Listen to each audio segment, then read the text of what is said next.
બનાસકાંઠા જિલ્લાના દાંતીવાડા તાલુકાના પાંથાવાડામાં સ્થાનિક સ્વરાજ્યની ચૂંટણીના પરિણામો બાદ પણ રાજકીય ગરમાવો યથાવત છે, જે હાર છતાં કોંગ્રેસના ઉમેદવારે શક્તિ પ્રદર્શન કરી લડાયક મૂડ બતાવ્યો છે।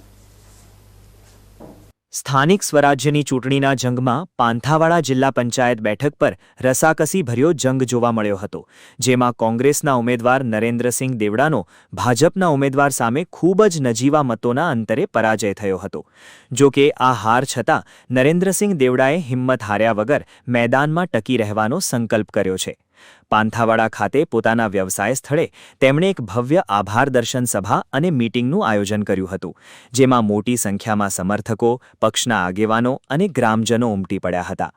આ પ્રસંગે નરેન્દ્રસિંહ દેવડાએ મજબૂત મનોબળ સાથે જણાવ્યું હતું કે હાર એ અંત નથી, પણ નવા સંઘર્ષની શરૂઆત છે।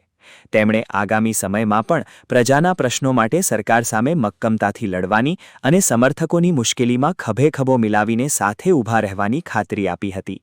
આ મીટિંગમાં વિશેષ આકર્ષણ ત્યારે જોવા મળ્યું જ્યારે પાંથાવાડા તાલુકા પંચાયતની બેઠકો પર વિજેતા બનેલા કોંગ્રેસના 3 ઉમેદવારોનું સાલ ઓઢાડી ભવ્ય સન્માન કરવામાં આવ્યું હતું। કાર્યક્રમમાં ઉપસ્થિત તમામ સમર્થકો માટે ચા નાસ્તાની વ્યવસ્થા કરવામાં આવી હતી અને વાતાવરણ ઉત્સાહભર્યું જણાતું હતું।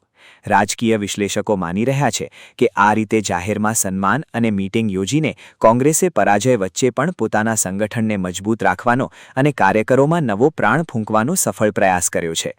પાંથાવાડા પંથકમાં આ કાર્યક્રમ અત્યારે ટોક ઓફ ધ ટાઉન બન્યો છે।